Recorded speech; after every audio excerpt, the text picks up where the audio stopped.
अस्सलाम वालेकुम, मैं हूं डॉक्टर तैयब। आज हम एक बहुत इंटरेस्टिंग टॉपिक के ऊपर बात करेंगे। वो टॉपिक है टीथ वाइटनिंग। सबसे पहले तो हम बात करेंगे टीथ वाइटनिंग बेसिकली होती क्या है। जैसे नाम बता रहा है कि टीथ वाइटनिंग के दांत वाइट हो जाते हैं इसको कराने से।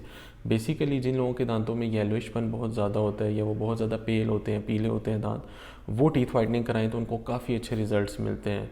उनके दांत जो हैं उनका शेड काफ़ी वाइट हो जाता है। एक और चीज़ जहन में रखनी है कि जो टीथ वाइटनिंग है वो एक डिफरेंट प्रोसीजर है और डेंटल स्केलिंग एंड पॉलिशिंग एक डिफरेंट प्रोसीजर है। डेंटल स्केलिंग एंड पॉलिशिंग से दांतों के ऊपर जो स्टेन्स हैं और प्लैक एंड कैलकुलस है वो रिमूव होता है, उससे दांतों का कलर चेंज नहीं होता।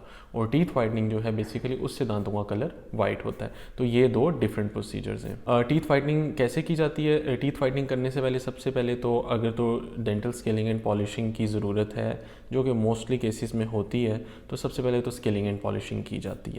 फिर जब दांत बिल्कुल साफ़ सुथरे हो जाते हैं, उन पे कोई स्टेन्स नहीं होते, किसी किस्म का प्लैक एंड कैलकुलस नहीं होता, फिर टीथ वाइटनिंग का जो प्रोसेस है वो शुरू किया जाता है। हम बात करते हैं टीथ वाइटनिंग के प्रोसीजर के बारे में। सबसे पहले हम पेशेंट को सीट कराते हैं, देन हम उनके लिप्स पे वैसलीन या किसी भी किस्म का लुब्रिकेंट जो होता है वो अप्लाई करते हैं।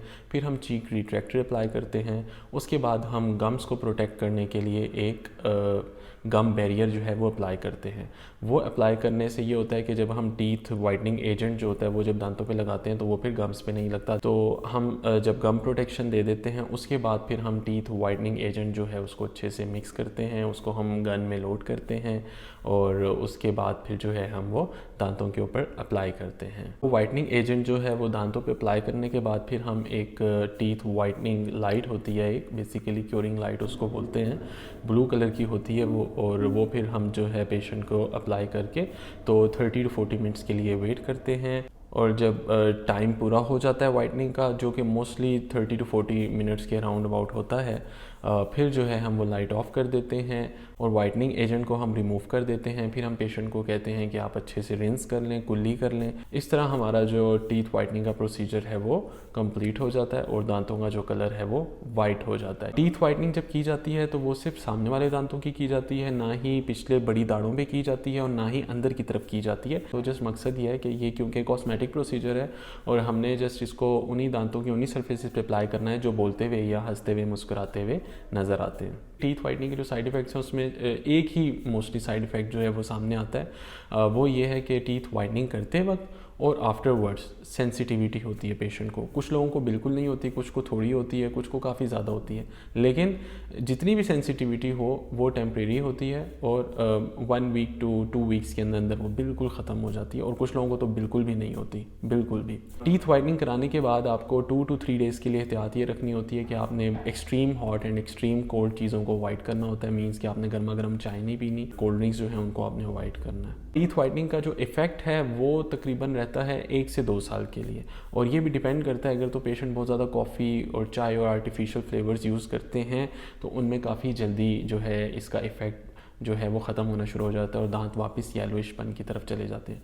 लेकिन लाइफ में कुछ भी परमानेंट नहीं है, तो टीथ वाइटनिंग को ये समझ के आपने हरगिज़ नहीं कराना कि एक दफ़ा आपने वाइट करा लिए तो अब ये उम्र भर वाइट रहेंगे, ऐसा बिल्कुल नहीं होता। अब हम बात करेंगे किन लोगों को टीथ वाइटनिंग कराने से पहले थोड़ा सा सोच लेना चाहिए। तो उन लोगों में जिनमें आगे क्राउन ब्रिज या फिलिंग्स हुई हुई हैं, या फिर उनके जो दांत हैं उनका जो शेड है वो इवन नहीं है। मीन्स कि उनके अपने दांतों में भी कुछ एक्स्ट्रा वाइट धब्बे हैं, दैन कुछ येलोइश धब्बे हैं, या कुछ बहुत ही डार्क किस्म के धब्बे हैं, स्टेन्स हैं इस तरह के।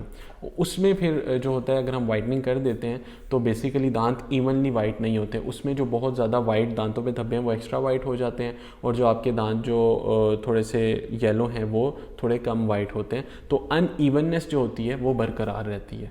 तो ये आपने अपनी चीज़ जहन में ज़रूर ये चीज़ रखनी है कि अगर आपने टीथ वाइटनिंग करानी है तो आपने ये देखना है कि आपके दांतों का कलर इवन है, जो कि आपको इंशाल्लाह जब आप कंसल्ट करते हैं एक डेंटिस्ट से तो वो आपको ये चीज़ें पहले ही बता देगा। तो ओवरऑल अगर देखा जाए तो जो टीथ वाइटनिंग है ये एक प्रोसेस बहुत अच्छा है। इससे ऑफ कोर्स दांतों में एक बड़ा अच्छा एक लुक आती है और दांत जो है उनका कलर वाइट हो जाता है, तो पेशेंट एकदम बड़ा कॉन्फिडेंट और बड़ा अच्छा फील करते हैं। कॉस्ट की अगर हम बात करें तो वो ये है कि लोकेशन टू लोकेशन वेरी करती है। टीथ वाइटनिंग की जो कॉस्ट है वो राउंड अबाउट 25,000 के आसपास ही होनी चाहिए और होती है। इसमें डेंटल स्केलिंग एंड पॉलिशिंग के चार्जेस नहीं होते। मेरा आपको जस्ट मशवरा ये है कि टीथ वाइटनिंग आप एक्सेसिव ना करवाएं। 4-5 साल में एक दफ़ा करवा लेना इज़ ओके, लेकिन हर दूसरे तीसरे साल मेरे ख्याल से नहीं करवानी चाहिए।